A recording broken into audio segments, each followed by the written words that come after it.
भाई ट्रेन तो बहुत देखी होंगी, ऐसी ट्रेन नहीं देखोगी। ये है 6 डब्बे वाली ट्रेन जिसमें 5 नॉर्मल है, एक है एसी वाला डब्बा। ये देखिए, ये इसका क्या बोलते हैं इसको, सॉरी, ये इसका इंजन है। देखिए ये छोटा सा, और एक डब्बा ये है। और अभी हम जाने वाले हैं, बस चलने वाली है ये। मुझे लगा आपको एक वीडियो बना के दिखा देता हूँ। यहाँ पे अंधेरा हो रहा है। और ये दूसरा डब्बा, और ये तीसरा, चौथा, पांचवा। सिर्फ 5 डब्बे होते हैं इसमें। 4 नॉन एसी, एक एसी। ये कुछ इस तरीके की ट्रेन है भाई।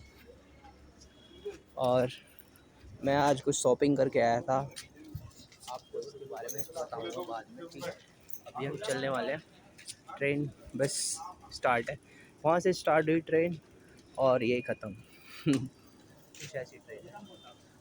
बाकी हम कल मिलते हैं, कल आपको दिखाते हैं शॉपिंग करके आए हैं, 1000 क्या लेके आए हैं। और मिलते हैं कल, इसके लिए बाय।